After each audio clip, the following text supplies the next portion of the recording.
love it. I love it. We having a good time? USA, USA.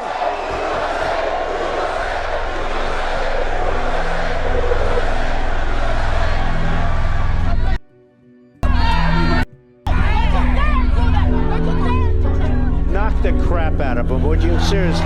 The fascism of Donald Trump, his administration, and his followers can be summed up in one quote. Atticus talks about, a mob acts on emotion. By legendary actor Jeff Daniels, recalling his time playing Atticus Finch in To Kill a Mockingbird. We fight like hell, and if you don't fight like hell, you're not going to have a country anymore. Vice President Pence needs to not open the 7 state electors' envelopes for the states that I mentioned. Set them aside and send it all back to those state legislatures. Well, we got to stop this steal from happening because if we don't, nobody's ever going to vote again. We're not going to take it anymore. This is our country. On the West Front, the mob tore down scaffolding, battled their way through the last line of police defense, and broke into the Capitol building itself. Respect for absent contemplation and mostly absent responsibility. What they get is anonymity. It is moments such as these that Daniels portrays beautifully in his appearance on MSNBC. Rioters, outnumbering law enforcement by more than 50 to 1, attacked, dragged, and beat police officers. In testimony to Congress, former D.C. Metro Police officer Michael Fanone recounted being pulled into a crowd of protesters. I was electrocuted again and again and again with a taser.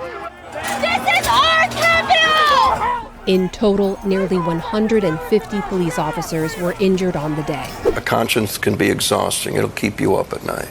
A mob's a place where people go to take a break from their conscience. More from Daniels' foreshadowing. I was looking at some of those big, once incredible job-producing factories, and my wife, Melania, said, "What happened?" I said, "Those jobs have left Ohio. They're all coming back. They're all coming back. Coming back.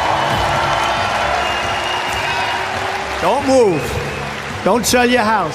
He said this on the campaign trail, but did not deliver per a CBS News fact check by the time Trump left office in January 2021. The United States had 178,000 fewer manufacturing jobs than when his presidency began. They cite the Bureau of Labor Statistics, or BLS, for this data. From the outlet once more, before the pandemic hit, the number of manufacturing jobs in the United States had largely been growing since 2010, according to the BLS. By the time former President Barack Obama left office in 2017, the sector had mostly rebounded from the Great Recession, though there were 195,000 fewer manufacturing jobs than at the start of his presidency. That's what I see when I look at Trump's rallies. That's when I see the lies spewing at these people and people going, "I got to believe in something, and he said he'd bring my manufacturing job back and she didn't, and I'm all in." He's right, because Trump still says this, knowing full well we have nearly, 80 years or so of him doing the opposite. Kung flu, yeah. Why doesn't he show his birth certificate?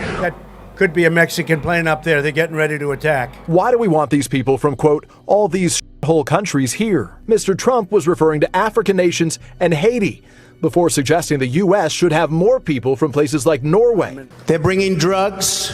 They're bringing crime. They're rapists. Daniels cuts through the BS here as well. But at the end of the day, aside from, I don't want to pay taxes, it's race.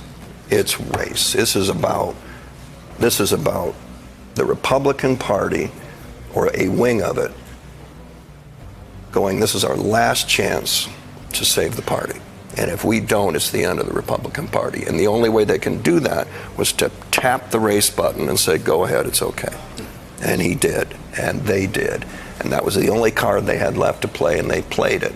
And they aren't going to go quietly. And thus, we had January 6th. And that's why you look at the cowardice of the 15 or so Republicans in the Senate who are still quiet. Who are the heroes going to be? Is it going to be the Daniel Ellsberg Pentagon Papers guy? Who's the guy at the Justice Department that's going to go, here, Washington Post, here's the unredacted, go. I'm waiting for that guy.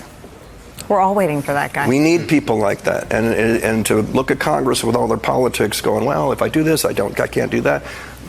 You're all worthless to me right now. You are all worthless. I need people to stand up and be heroic. Who are you? Because democracy is at stake. Wow. We still are. Instead, are there any objections to counting the certificate of vote of the state of Arizona that the teller has verified appears to be regular in form and authentic? Mr. Vice President, I, Paul Gosar from Arizona. For what purpose does the gentleman from Arizona rise? I rise up for myself and 60 of my colleagues to object to the counting of the electoral ballots from Arizona. Is the objection in writing and signed by a senator? Yes, it is. It is.